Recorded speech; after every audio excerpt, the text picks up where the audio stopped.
Be possible without you all. All right, and now I am thrilled to introduce environmental journalist Ben Goldfarb. Thanks, Ben. Ben is the author of this fantastic book called Eager, The Surprising Secret Lives of Beavers and Why They Matter. And he's the winner of the 2019 Penn E.O. Wilson Literary Science Award. And his work has appeared in many highly regarded journals and the Washington Post, so you can check him out there. He's very prolific. And if you haven't had a chance to read his book, we will include a link in the chat for purchasing the book. I loved it. I'm a huge Beaver believer, and we're excited to have Ben here tonight to discuss why these animals are absolutely essential to our ecosystems and how they can help us mitigate the impacts of climate change. So thanks for joining us, Ben, and for sharing your expertise. We are turning the spotlight over to you now. Okay, thanks so much for having me. Let me share my screen here. How does that look? That looks great, Ben. Okay, wonderful. Yeah, thank you all so much for being here tonight. I'm really excited to be joining you. I live in Spokane, Washington, but Humboldt County is a place that I'd rather be right now. I think I'm sure you've got yeah, you're having probably a better winter than we are. So tonight I'll be talking about beavers, of course, about how we can embrace and work with these animals to address many of our pressing ecological crises, from drought to water quality to the extinction crisis to climate change. But before I talk about using beavers as a tool, I think it's important that we establish some kind of background facts about what a beaver is and how they make their living. I think that in the kind of the beaver-based restoration world, we often talk about beavers as an instrument, but it is important to take a minute to appreciate them as the kind of ecological or evolutionary marvels that they are, because they're truly remarkable animals. So of course, beavers are rodents. They're North America's largest rodent. A full-grown beaver is, 50, 55 pounds at times. So I think they're, heftier animals than most people think they are. And of course, they're semi-aquatic rodents, which means they spend pretty much all of their lives in and around water. And they've got all kinds of fantastic adaptations for this really unique semi-aquatic life they lead. First, they've got remarkably dense fur. Right, they're living in cold water. They need to stay warm. They've got one of the densest pelts in the animal kingdom. Beavers have as many individual hairs on a postage stamp size patch of skin as we have on our entire heads. So remarkably dense fur. They've got these wonderful webbed duck-like hind feet. They're very powerful, agile swimmers. They can stay underwater for up to 15 minutes. So they're really, really champion breath holders. They've got a second set of eyelids called nictitating membranes that basically act as goggles underwater, a set of translucent eyelids, as well as a second set of lips, kind of a pair of fur-lined valve-like lips behind their front teeth, so they can chew and drag branches underwater without drowning. I think that's a really amazing adaptation, maybe my favorite beaver adaptation. And then, of course, what's the beaver's most recognizable feature? What makes a beaver obviously a beaver? The tail, right? The tail's a really remarkable kind of multi-purpose appendage. It's a fat storage device, so beavers actually put on fat for the winter in their tails. It's a kickstand when they're out on land. It's a rudder while they're swimming, and of course, it's an alarm system, right? I'm sure that many of you who have been in beaver country have heard the whack of a beaver's tail striking the water, and that's how they warn other beavers about the presence of predators. So if you hear that sound, you're probably the predator, at least in the beaver's mind, of course. And the other remarkable beaver feature is their teeth. Beavers have these wonderful kind of chisel-like incisors. You can sort of see in this picture, the top and bottom sets of incisors basically file each other down into these really nice, sharp, chisel-like points. And the teeth are orange, as you can see in that picture as well. And the reason for that is that beavers' teeth are actually sort of chemically and structurally fortified with iron, which beavers derive from their food. And having these really iron-rich, powerful, durable teeth, of course, is important when you spend your whole life cutting down trees. right? Beavers, of course, are totally herbivorous. As most of you probably know, they don't eat fish at all. They eat largely the cambium, or the inner bark of trees. Out west, their preferred species are willow, cottonwood, aspen is sort of their favorite food when they can find it. But they'll eat pretty much any deciduous tree. They do tend to avoid conifers. And they also eat lots of sort of green herbaceous vegetation as well. Water lilies, cattails. I've seen them basically mow people's lawns for them.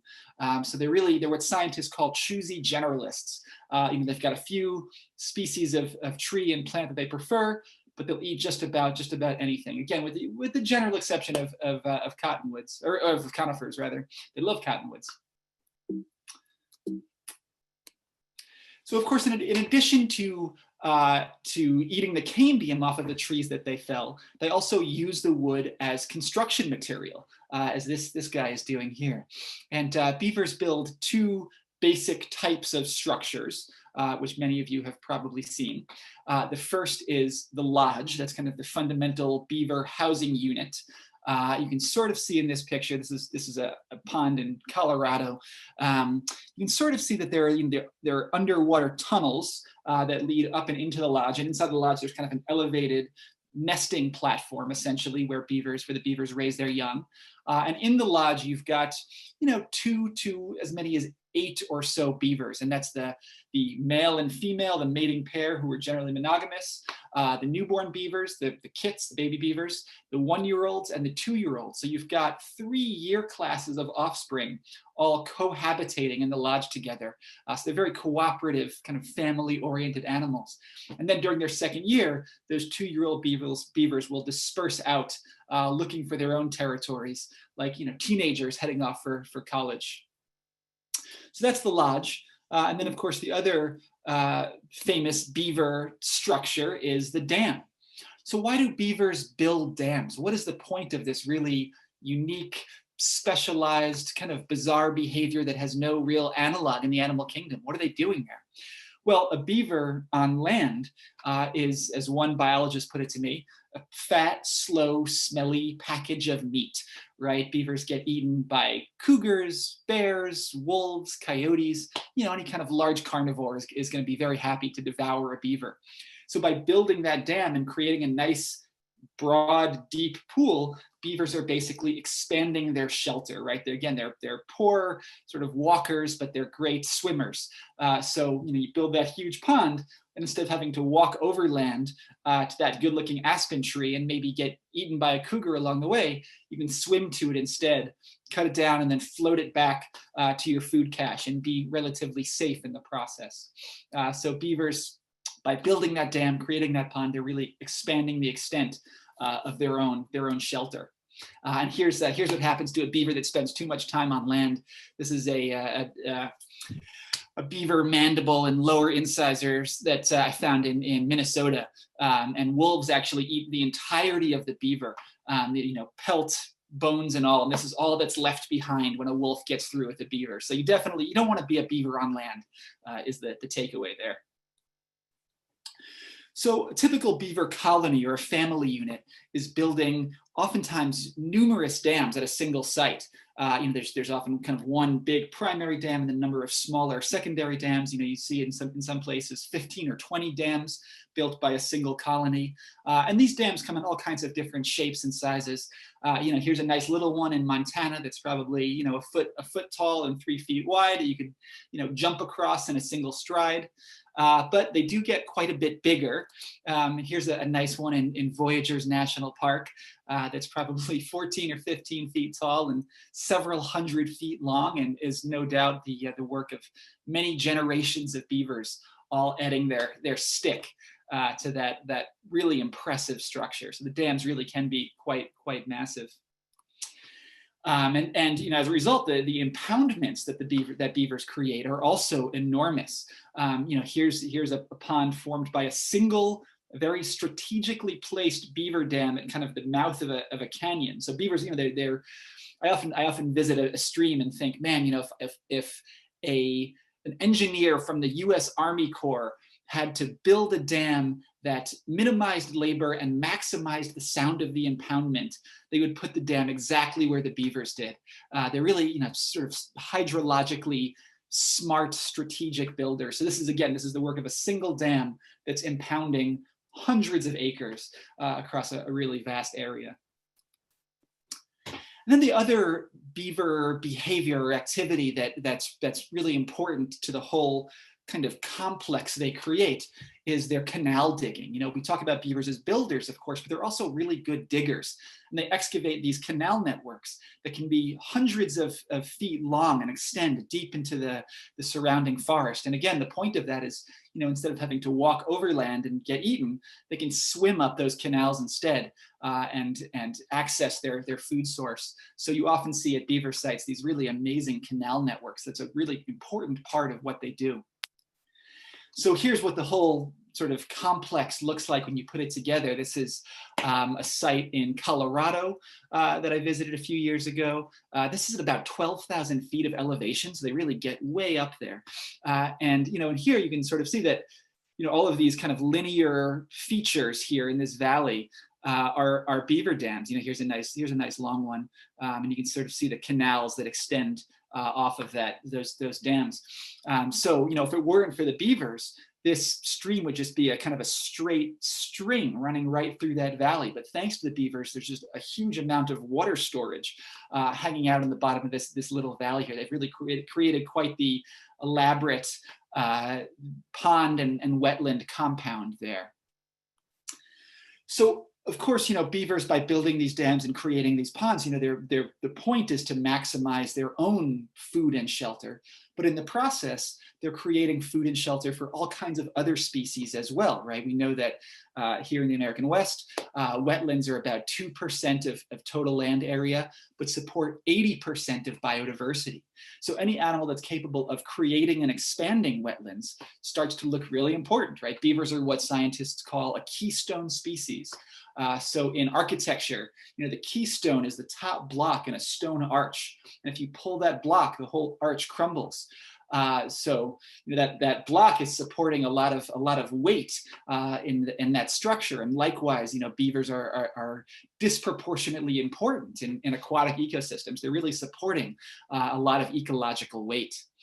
So practically any creature you can name, does pretty well in and around beaver complexes. A few examples. Here's a great blue heron rookery that I visited at a beaver pond in Wisconsin. So, wading birds, waterfowls, even songbirds do really well in and around beaver created habitats.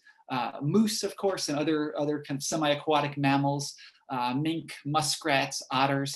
It's kind of the vast community of aquatic mammals all fares great around beavers.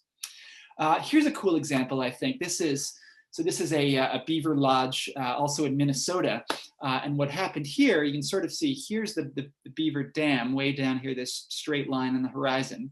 And for a long time, that beaver dam basically had this whole meadow underwater. This was just a big beaver pond. And then the dam breached, the beavers moved on for whatever reason, the pond drained, and this lodge was left behind. And a pack of wolves actually moved into this area and raised their pups inside that lodge.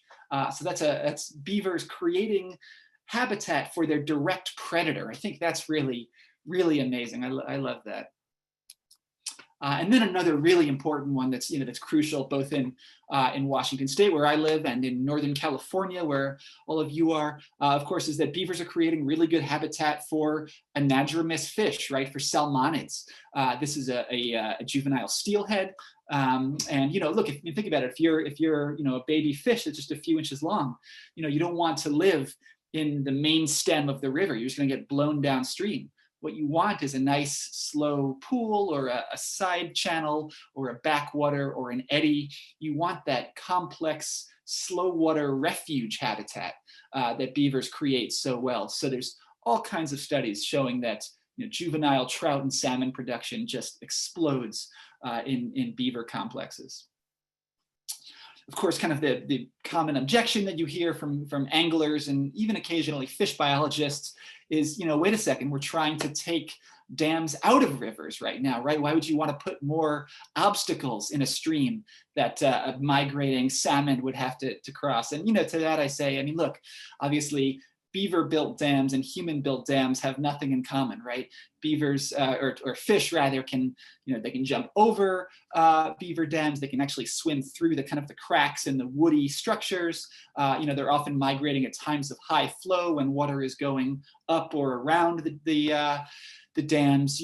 There's all kinds of studies showing that fish have no problem crossing beaver dams. Here's a nice picture. I think this is a stream outside of Seattle. And here you can see the beaver dam, and here's a pool above the dam. And you can see here 2 freshly dug coho salmon redds or nests. So obviously in this case, at least 2 salmon had no problem at all getting past this measly beaver dam. And in fact, the evolutionary connection between beavers and fish is so deep, right? I mean, these are 2 animals that really evolved in concert with each other, that it inspired my favorite bumper sticker, which is that beavers taught salmon to jump. I think that gets at the connection nicely. So of course we know that historically beavers were a much more prevalent force on this continent than they are today. Today we've got maybe 10 to 15 million beavers in North America. So they're not endangered by any means. They're all over the place. But that's still a tiny fraction of the beavers that lived on this continent historically. When European colonists arrived, there were as many as 400 million beavers in North America, building hundreds of millions of beaver dams and creating hundreds of millions of acres of ponds and wetlands. And a lot of what I tried to do in this book is to go through old trappers' journals, explorers' diaries, railroad survey reports, Native American oral histories, just trying to figure out what a fully beavered continent would have looked like. And there are all kinds of amazing anecdotes about how green and lush and wet and beautiful all of these beaver compounds were. You read about explorers crossing crossing what is today the state of Indiana, and not finding a dry place to camp for 100 miles because beavers had so thoroughly just impounded the entire Midwest. Here's a really nice quote, I think, from Meriwether Lewis, of course, of Lewis and Clark fame, who in the Missouri drainage in Montana observed beaver dams succeeding each other on every single tributary of the Missouri, as far as the eye could see up into the mountains. And you read observations like this in every Corps of Discovery journal entry for weeks. They're talking about how many beaver structures they're seeing. And in some places they can't even use the valley bottoms because they're so thoroughly impounded by beavers. They have to travel along the ridge lines. So I think that's just an amazing testament to what the continent looked like, with hundreds of millions of beavers. So that was in the early 1800s that Lewis and Clark saw all of those beavers. And then in 1843, just 38 years later or so, John James Audubon traveled the exact same route in Montana looking for beavers to paint. And he couldn't find a single beaver in a vast watershed where Lewis and Clark had seen thousands of them just 4 decades earlier. So what happened to beavers in that short time? Where did all of the beavers go? What did they get turned into? Well, of course, they got turned into hats, right? I think a lot of people hear the phrase beaver hat. They think of like a big furry Davy Crockett type of thing. But in fact, beaver hats were sort of these elegant, Victorian style top hats that were all the rage in Europe. And the reason here, I actually have a beaver pelt here that I bought off a trapper. And you can sort of see the reason that beaver fur makes such good hats is that they've got 2 layers of fur. They've got these kind of long outer guard hairs. Those are sort of the reddish hairs that you can maybe see here. And then underneath that, they've got a second layer of fur, the under fur, which trappers call the beaver wool, which again, you can kind of see down there. That's that dense, really soft stuff. And if you looked at those little under hairs under a microscope, you'd see that each one has a little hook or barb on the end. So they lock together like Velcro, which makes this really durable, pliable, malleable, waterproof hat material. So beavers just made the best hats. So the pursuit of these hats, the fanatical pursuit of these hats, really, it's hard to overstate the effect that that had on early American history. Really every sort of significant historical event prior to the Civil War had some kind of connection to this really rapacious beaver trade. The American Revolution, one of the the British offenses that angered the colonists was denying them access to trapping grounds west of the Appalachians. The Louisiana Purchase, that was partly motivated by Jefferson's desire to secure new areas for trapping. The War of 1812 has a strong beaver connection. And of course, it's also important to remember that it was those beaver trappers and traders who spread smallpox and many of the other diseases that so decimated many Native American tribes.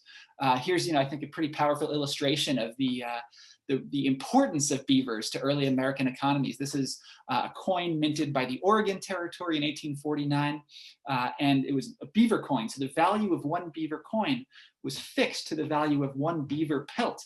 So the entire currency was pegged to the beaver standard, essentially. That's how integral beavers were in early economies. So of course, in addition to being this hugely important, consequential historical event, the fur trade was also a really dramatic ecological event, right? The fur trade, kind of begins in the early 1600s in New England and quickly spreads west to the Great Lakes and south into the Carolinas. And by sort of the early 1800s, it's reached the Pacific coast and the Rocky Mountains. And by 1850 or so, you basically can't find a beaver in the lower 48 states. So what happens when you trap out hundreds of millions of beavers? Well, hundreds of millions of beaver dams break down and hundreds of millions of beaver ponds drain. So what does that mean for all kinds of, for cutthroat trout or moose or mergansers, all of these animals that are really dependent on beaver for their habitat?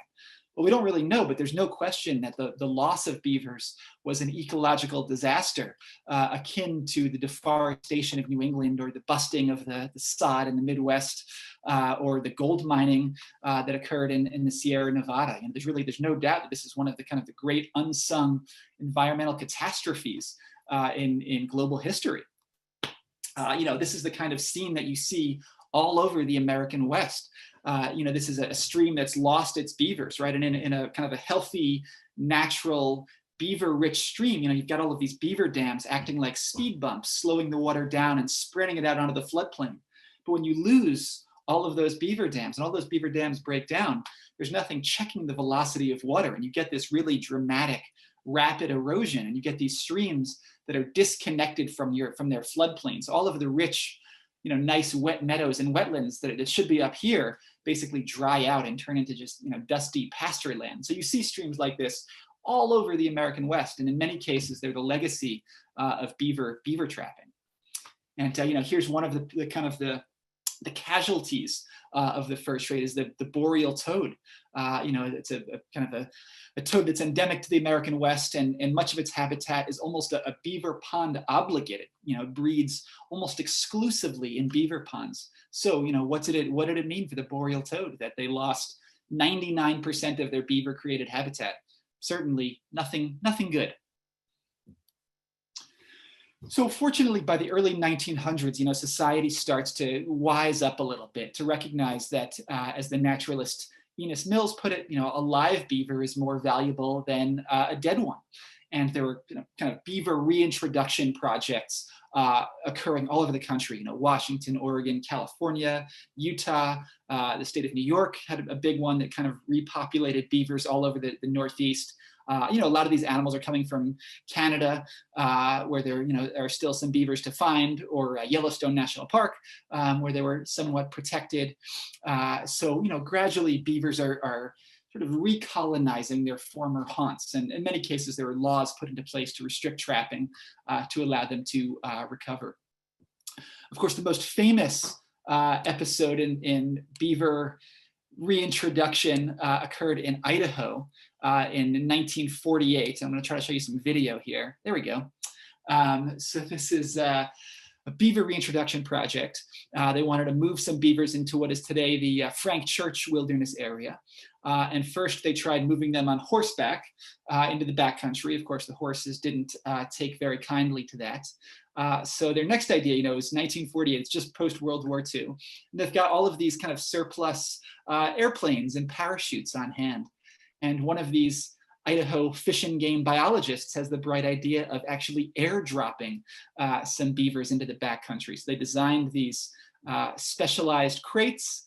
They did a handful of trials on a local airstrip, and then they started dropping beavers with parachutes attached. They dropped 76 beavers in 1948. 75 of the beavers survived, amazingly. One of the beavers unfortunately escaped from the crate in midair and fell to his death, very sad. But the next year, when they flew back over this area, they found that beavers had established ponds and wetlands in all the places where they dropped them. So this was actually a highly successful project in its day, and it was kind of state of the art. Nobody, to my knowledge, is airdropping beavers anymore, but at the time, that was apparently how you did it. And even California actually had its own beaver airlift program. That was somewhat common in the mid 1900s. Oh, let's see. So, throughout the 20th century, we've got beavers recovering, right? With human assistance, beavers are coming back. They're recolonizing areas that they'd been trapped out of, in some cases, centuries earlier. But of course, the problem is that in the meantime, humans have moved into all of those same areas, right? It turns out that good beaver habitat and good human habitat is basically one and the same. We both like these, fertile floodplains and low gradient streams. That's where we build our roads and our towns and our farms. And that's where beavers love to create these ponds and wetlands. So when those two forces clash, conflict can ensue. I would argue that, it's us, not them, who are the real nuisance species. But there's no question they can be difficult to live with. Here's a set of railroad tracks in Massachusetts they had just been refurbished for about $1 million. And within 3 months of the completion of this $1 million railroad track reconstruction, beavers had them underwater. That's a kind of a classic beaver story. Here, I like this picture. This is a cabin that I visited in New Mexico near Taos. And what you can see here is that beavers, their dam starts up here in kind of the top left corner of your screen. They build up to the base of the cabin. Then they incorporate the cabin in their dam and they continue on the other side. So that's, I wouldn't want to be that landowner with your cabin underwater, but you have to kind of admire the ingenuity there. Beavers just working with whatever environment they have. I think that's a pretty cool picture. Another very common beaver conflict is damming and road culverts, probably the most common beaver conflict. Of course, for a beaver, the road bed is this fantastic potential dam, and the culvert, the pipe, is the leak in the dam, and beavers hate leaks, right? That's their whole thing, is plugging up leaks. So when this happens, the water level rises and the road gets flooded or washed out. Very expensive problem to maintain. So that's a classic beaver issue. But they do get occasionally more creative in the mischief they cause. Here's the story of a beaver that broke into a dollar store in Maryland and was actually browsing the plastic Christmas tree aisle when it was apprehended by the authorities. So there's all kinds of odd stuff they do to mess with human infrastructure. So of course, the way that those sorts of beaver conflicts are almost always handled is trapping out the offending beaver, right? That's it's a very kind of intuitive approach. The beaver's causing a problem, get the beaver out of there by any means necessary, usually by lethal means. Every year, the U.S. Department of Agriculture, the federal government kills upwards of 20,000 beavers for causing conflicts with human property. And again, that's kind of it's a somewhat intuitive approach. But there are a couple of big problems with our reflexive, knee-jerk, lethal strategy, which is that first, of course, when you kill those beavers, you're also potentially ruining this wonderful pond and wetland habitat that we know is so important for so many species. But the other thing is that you're just putting up a vacancy sign for the next family of beavers, right? As long as that road culvert is still there, attracting them to that site, they're always going to come back. So, all over the country, counties and towns are engaged in this very expensive, inhumane cycle of trapping and recolonization and trapping and recolonization.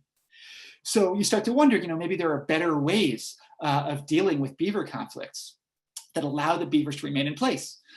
So here's, I think, a really nice example. Every year, many thousands of beavers are killed for cutting down trees. They cut down people's ornamental trees. They cut down, people's fruit trees. And I just don't think that any beaver should ever be killed for cutting down a tree. That's just too easy a problem to solve with a bit of wire fencing. And actually, I really like this example because this is at a kind of a land trust, kind of a conservancy property in Colorado that I visited.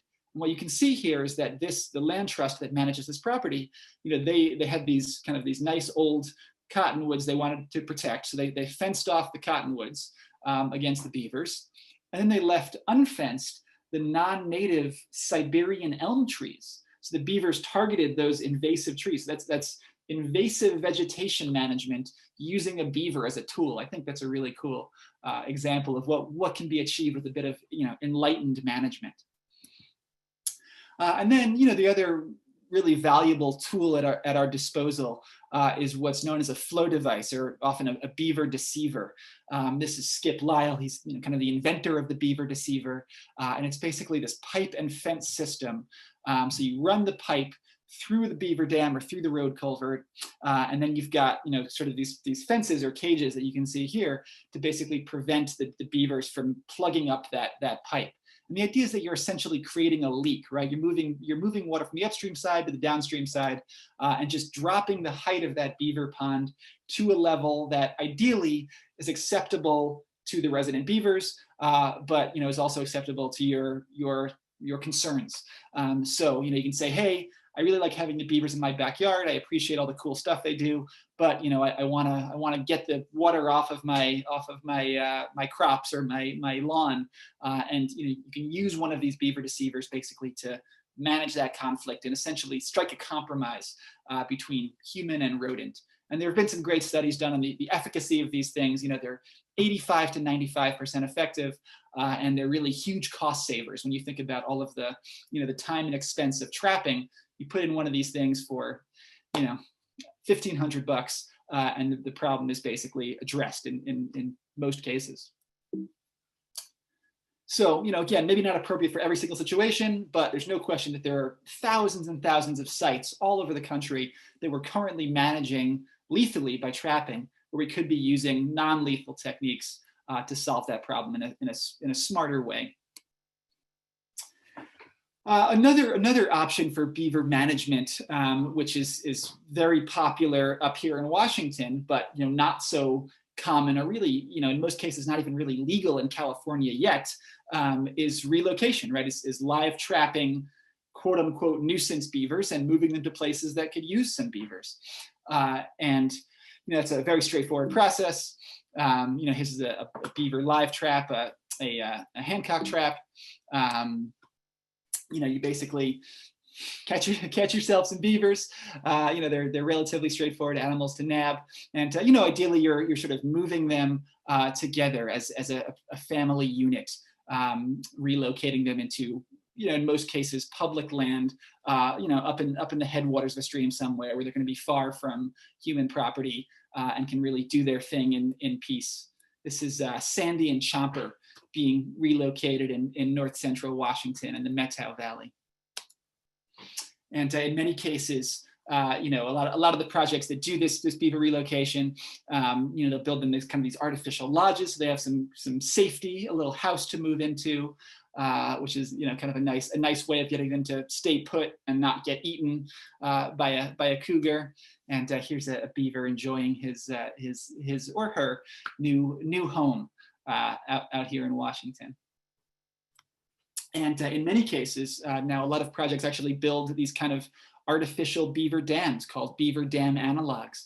And similarly, the idea there is that you're creating this nice deep pool to help them feel safe, and you're giving them a bit of structure to build off of. So they're not just moving into this completely destitute environment. They've got kind of a Kickstarter dam that they can work on until they get fully established. And this is a very low cost, low effort technique to improve beaver habitat. Obviously, the only danger is broken fingers. You got to watch out for that sledgehammer. So, I've been talking about all of these different strategies for beaver management, using these beaver deceivers, fences, relocating them. Well, what's the point of all that? Why do we want beavers on our landscape? What do they do? And I know that I already talked about their importance for fish and wildlife habitat, but what do they do for us humans that might make us want them around? What services do they provide? And of course, that's not the full measure of a species, but it is a helpful argument to be able to make. What do beavers do that's valuable? Well, there are all kinds of sort of wonderful ecological services that beavers provide.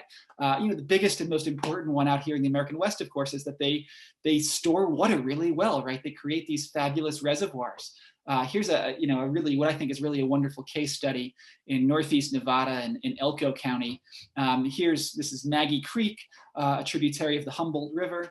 And what you can see here is that this creek has been ruined had been ruined by almost a century of unmanaged cattle grazing, right? There were just cows all over this valley bottom, devouring the vegetation, basically destabilizing the banks. And you get this very kind of eroded, barren, lifeless channel. And again, you see this all over the American West, right? I mean, so many streams have been sort of very heavily impacted by unmanaged cattle grazing. So in this case, the Bureau of Land Management and these local ranchers, they basically put some kind of common sense grazing prescriptions in place. They put up some fences to keep the cattle out of the stream. They changed the grazing rotations a little bit so the cattle weren't hanging out in the stream bottoms for as long. Basically some very common sense things. And thanks to those prescriptions, the vegetation started to recover. There were some cattails started growing back, some willow, other plants. And and nobody was really thinking about beavers. Beavers were not the point of the project. But they just have this kind of miraculous way of showing up wherever there's food and water. So in the early 2000s, beavers returned to this area and began to build dams. So this picture that you can see, this is Maggie Creek in 1980. The next picture I'm going to show you is the exact same stream in almost the exact same place in 2017 when I visited, after about 20 years or so of beaver recovery. So just keep this picture in mind, and then check out this. That's really cool, right? That looks pretty good. You might look at this stream and say, well, wait a second, what are beavers doing here? I don't actually see any beavers. Well, all of this cattail growth is actually growth atop an old beaver dam. So they're really deeply embedded in this system. So of course you can look at this and say, well, clearly this is a better ecosystem than this one, but because there were scientists involved, they also wanted to quantify some of those changes. And what they found were that beavers added 20 acres of open water. So they're building dams, creating these lovely ponds. So there's more open water around. That's great news for Lahontan cutthroat trout and all kinds of waterfowl and so on. They actually added 3 miles of wetted stream length to Maggie Creek. So what does that mean? Well, this stream was so degraded that it was actually going dry before reaching its confluence with the main stem river, right? So by building those dams and slowing the water down, they're making sure that there's still water in the stream come August, September, the hot, dry season. So they basically took this seasonal stream and by slowing the water down, made it a perennial one. I think that's a really amazing thing that beavers do. And you hear that story a lot in places where beavers have returned. Another fabulous thing they did was they added 2 feet to the water table. So when you look at a beaver pond, there's all of this visible surface water you can see. But what you don't see is the weight of that pond forcing water into the ground, raising the water table, hydrating the soil, recharging aquifers, and basically sub-irrigating these vast valleys. There's all kinds of groundwater storage happening in beaver complexes that you can't see. So as a result of that groundwater storage, that sub-irrigation that beavers were doing, they saw a 100-acre increase in the riparian or the stream side vegetation, right? So beavers basically took this dry, barren valley and made it lush again. I think that's really amazing. And that's a big deal for this guy. This is James Rogers. He's a rancher who has his cattle out there in Elko County. And, and the point that he made to me was that beavers were basically increasing the production of grass forage, of forage for his cattle tenfold by irrigating these valleys. So of course that means, more weight on his cows and more money in his back pocket. So now, in Northeast Nevada, there's this really wonderful, kind of very progressive cluster of pro-beaver ranchers because they've experienced these fantastic benefits. Another fabulous thing that beavers do is they're really good at capturing pollution, right, and improving water quality. So what you see here, this is a nice picture, I think. Here's the Beaver Dam. This dam is probably at least 15 or 20 years old. It's a pretty old dam. And as water reaches that pond complex created by that dam, the water slows down, and all of the suspended solids that the water is carrying have an opportunity to drop out of the water column, right? All of that nitrogen, phosphorus, heavy metals are basically, they're just settling out and being captured in this nice little beaver created settling basin. And here, you can just see this wonderful accumulation of sediment over the course of many, many years. And of course, there's lots of carbon storage happening there too, right? I mean, there's all of this organic matter that's being captured by these beaver ponds. And when you kind of do the back of the envelope math, I mean, you see that the carbon sequestration benefits of a beaver complex are equivalent or even greater than the carbon sequestration of the same area of forest. So beavers are, they're really storing quite a lot of pollutants as well as quite a lot of carbon.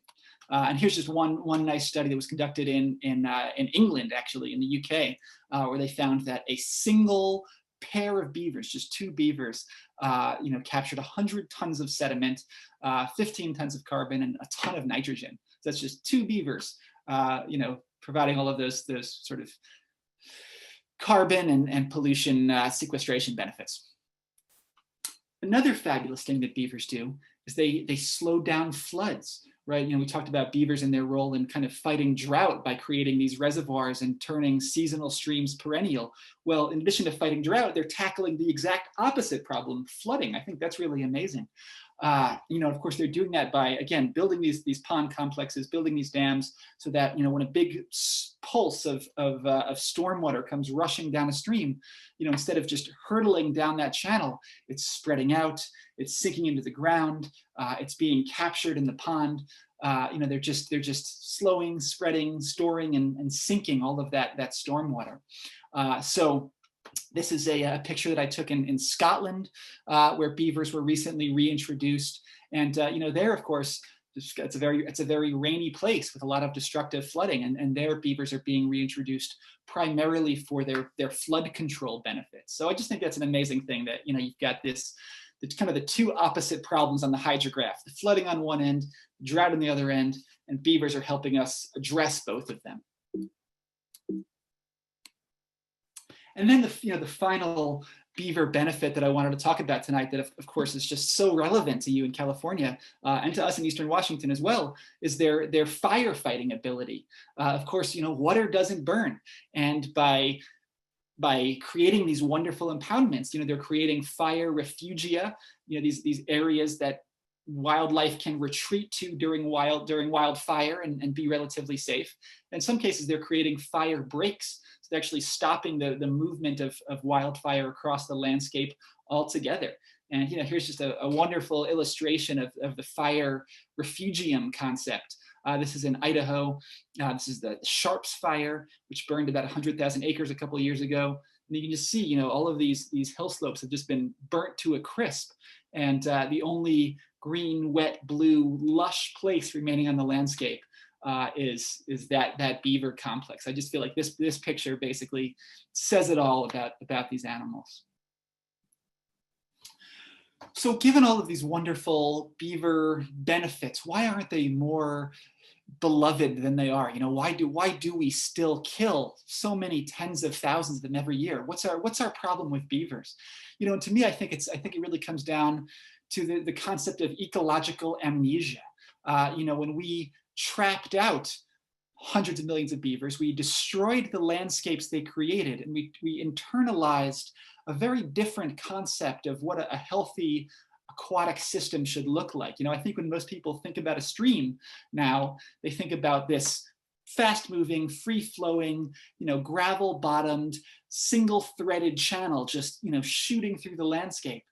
And they don't think about these slow, kind of stagnant, marshy areas with, dead and dying trees all over the place. But, as we've seen, these kinds of wetland habitats that beavers create are in many ways more healthy, and in many places certainly more natural. They were the historic status quo prior to European arrival. So, I think that in some ways, to fully embrace beavers and bring them back, we have to reconfigure our ecological imaginations, to internalize this kind of landscape as really a vital and healthy one. So to sum it all up, we have this wonderful animal that provides us and other species all of these incredible ecological benefits. It does it for free, and it doesn't even need permits. That's the best part. So to sum it all up, as the mantra of the Beaver Believer goes, it's time that we stepped back and let the rodent do the work. That's the call of the Beaver Believer. So with that, I'll say thank you so much. I think we have a little bit of time for questions. There's my email address if you're interested in purchasing a signed copy of the book. Please feel free to send me an email, or if you have a beaver question that we don't get to tonight. I always welcome hearing from beaver aficionados. And with that, I think we can just open it to questions. Okay, thank you so much, Ben. We have an audience full of eager beavers who want to ask you some questions. So I'm going to share some of the questions from our Zoom chat and Facebook Live comments. So if folks want to keep pouring those questions in, feel free. And as a reminder, this lecture series is possible thanks to the sponsorship of Papa and Barkley, and our other conservation programs we just couldn't do it without your help. So we'll paste the link to donate and for purchasing the book also in our chat. All right, so we've got many questions over here.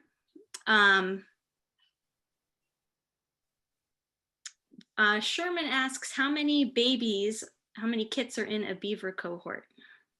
Yeah, typical litter is 2 to 4. Great. And Carol wonders, are there any beaver lodges in the Humboldt area that we can go see? And I can elaborate on that too, Ben. Yeah, I think, Ruth, I know you did some digging, so I think you should take that one. Okay. We were asking around about this because I personally have only seen evidence of beavers on the Mad River. But I also asked around at Humboldt State University, which is our local university, in the wildlife department, and asked Michaela Gunther about this. And she's had many students, undergraduate and graduate alike, that are doing various research projects. And they too in Humboldt County are mostly seeing beavers, at least evidence of beavers along the Mad River. But she didn't know of any lodges or dams that were in the county, but she had a student studying beaver lodges on the Smith River, which is north of us in Delnor County. And they found that the lodges were more prevalent up there, but none were very large. And most of them were actually under the water surface. Yeah, maybe it's the same student, but I remember seeing a really wonderful graduate thesis basically about the sort of salmonid refugia benefits of even the beaver lodges, right? So in many cases, beaver. So in a big river like the Smith, the beavers they're not building dams because there's already sufficient water depth. So they're living very happily in these bank lodges. They're just built into the riverbank with no dam required. And and those lodges have these kind of underwater tunnel entrances. And it turns out that those underwater tunnels are really good places for juvenile salmon to hang out in and take it easy and get big. So I think that's just a really amazing piece of research, I think, because it showed that beavers don't have to build dams to create really good fish habitat. They can do it just by building their lodges in the riverbank. Absolutely. Sharon Clay from Turtle Bay Exploration Park in Redding, she works with beavers. She says, you talk about the reason they build dams so that they don't have to be on land as much. I thought one of the main reasons for dams was to make the water deep enough to prevent the water from freezing so that they can enter their lodges and store branches in the water during the winter. Is that not accurate? Well, I mean, yeah, I think that is, that's part of the story. But but you do see beavers building, these or creating these nice deep ponds, even in areas, like the Southwest, that don't freeze up during the winter. So certainly, she's absolutely right that it is important that beavers, in places that do freeze, it's really important that pond remains at least partly liquid all winter long, because beavers don't hibernate, right? They do, in the fall they assemble these food caches at the bottom of the pond and basically spend the winter going from lodge to food cache. So they're active all winter. So absolutely true that they don't want that pond to freeze to the bottom. That's certainly another reason to create that depth. We have a question about mosquitoes. So I think this was in reference to you talking about the rethinking how we imagine our landscape and having more of this slow moving water. So Sherman's concerned, what about mosquitoes? Yeah, good question. So there's only one study about beavers and mosquitoes, and it actually found many fewer mosquitoes in beaver complexes. And the hypothesis there being that because they're creating really good habitat for fish, amphibians, birds, all of these mosquito predators. They're actually enhancing the habitat of the animals that eat mosquitoes.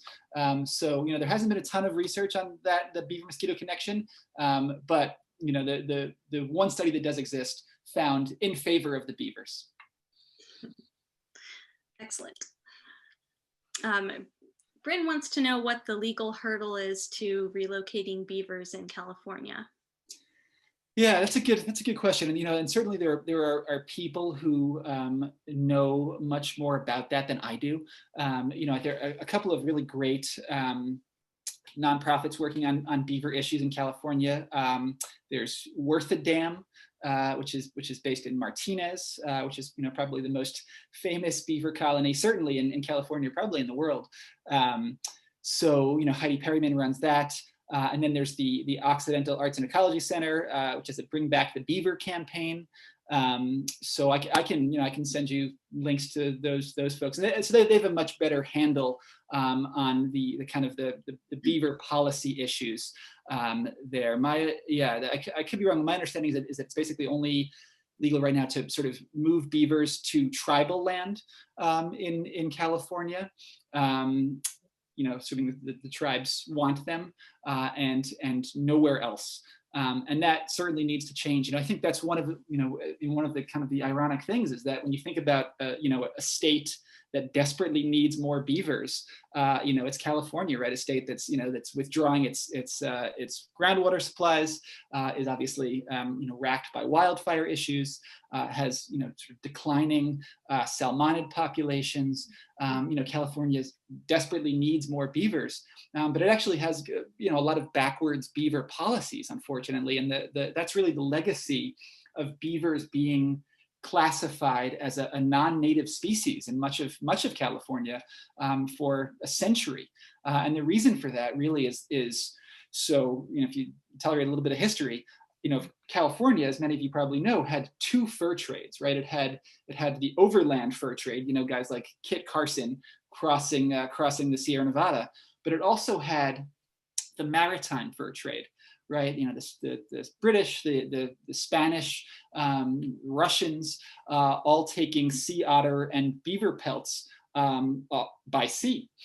So what happened was that the maritime fur trade came first, and by the time the overland fur trappers arrived, most of the beavers were gone from places like Southern California, the Bay Area, a lot of the Northern California rivers. So the consequence of that was, they didn't see any beavers. So they just assumed that the beavers, weren't there and had never been there. And that actually got sort of internalized as sort of sound biological history by Joseph Grinnell, the great ecologist and naturalist, who basically said, okay, beavers are just not a native species in much of California. So more recently, a group of researchers assembled a really wonderful trove of evidence showing that beavers, in fact, are native throughout the state of California. There's no reason they wouldn't be, and basically proved that case. But I think that the legacy of beavers being considered non-native really casts a long shadow. So, when you look at sort of some of the policies that we have in Washington, we're a much more progressive beaver state, I think, than California is in a number of different ways. And I think a lot of that comes down to the fact that they were considered a non-native species for a long time. Yeah. Do you mind if I comment on that also? Yeah, please. Okay. In California, we have a law in place that makes it illegal to relocate any animals, any native animals. And generally that's a law based on really sound science that most animals don't really survive a relocation because you're either separating them from their babies that you've left behind. So you have orphaned animals that could be left behind if you trap and take mom somewhere, or you're moving them to a spot that now they don't have any ecological knowledge of, so they can't really thrive there, and they're competing with others of that species that do. So generally it's really, we think of it as like a humane solution, but it's typically not a humane solution to a wildlife problem and a wildlife conflict. But for beavers, when we're doing these relocation efforts, it's really different when you're working with animals that, sorry, we might hear my dog barking, with animals that don't have competitors but are native to that area, and that area has been assessed to be suitable and have the appropriate components for them. So when you were talking about beavers, you're saying, oh, look, they're taking this family pair together to this location that they have assessed out as appropriate for beavers. So it really is kind of complex. Yeah, certainly. And I mean, and you're absolutely right that, there are studies. there have been places where beavers were relocated, and, every single beaver family was instantly eaten by a cougar. So it's like, okay, obviously, that's not a humane approach. But, some of these beaver projects, do get, 50% establishment or so is a pretty good success rate. And, and those are animals that, and those would have otherwise been lethally removed. So, I certainly agree that it's not foolproof, but, in many cases, I think it beats the alternative. Yeah. We have a question from Sherman. Do natives traditionally eat beavers? That's a really good question, and and the answer is it depends on the tribe, and that's I think that one of the really interesting things about sort of beaver history is the way that different native tribes interacted with and understood beavers. So what's interesting is that when you think about the kind of the history of the fur trade, in the American Northeast. When the first European traders arrived, native people were very willing and eager to trade pelts with them, and the reason, partly the reason was economic, but part of the reason was they said, hey, trapping beavers, when you remove beavers from an area, what happens is that pond drains and you get this nice kind of lush meadow that's really good habitat for deer and moose and animals that we hunt. So in part, beaver removal and native management there was about enhancing wildlife habitat. As the fur trade moves westward across the continent and gets into Montana, all of a sudden tribes like the Blackfeet are totally unwilling to sell beaver pelts to white people. And the reason for that is that, in an arid place like central Montana, the tribes like the Blackfeet understood that beavers create these really vital watering holes, essentially, that are just fantastic spots for bison and other game species. So the Blackfeet actually sanctify the beaver, and the beaver is sort of one of their highest deities, essentially. So they have cultural prohibitions against killing beavers, which is the reason that trappers like Kit Carson and Jim Bridger and Hugh Glass had to become trappers because, because native people wouldn't do their dirty work for them in the Rocky Mountains, because they had those cultural prohibitions against killing beavers. So yeah, the answer just totally depends on the tribe. It is 8:02. Ben, we have a couple more questions if you have time. Sure. Okay. Talking about beavers, yeah. Yeah. Our zoo director Gretchen has a question. She says, there was a news piece on NPR a while back that I only partially heard from a scientist who posits that beavers are contributing to climate change. I think it had to do with flooding and accelerating the melt of Arctic permafrost. Could have that detail wrong though. What, in your opinion, are you familiar with this, or do you have thoughts on that? Yeah, sure. So what that's referring to is there have been some studies recently basically showing that beavers are moving north, higher up into the Arctic, as tundra is being colonized by willow. Beavers are following, and and they do create these big ponds that that may melt the permafrost underneath. So I would say a couple things about that. I mean, well, first, like obviously, beavers' contribution to permafrost melt is minuscule compared to our contribution to permafrost melt. That's one thing. A second thing is that, we don't really know if beavers were in that area historically. Maybe they are really colonizing areas that they've never lived before, or maybe they're colonizing areas that they did occur and were trapped out 150 years ago. We don't really know whether that's a colonization event or a recolonization event. And then, the third thing that I would say, and look, I'm a shameless beaver apologist, right? So take this with a grain of salt.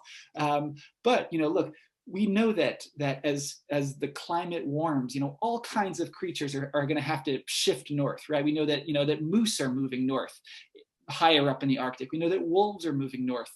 Salmon are turning up in Arctic rivers. They've never been present before, at least not in in sort of recent memory. So, all of these animals are going to have to shift their ranges to survive. And here we've got beavers, the animal that creates fantastic habitat for salmon and moose, and is a wonderful food source for wolves. I think that in some ways, beavers are kind of paving the way for these northward migrations that we know are going to happen.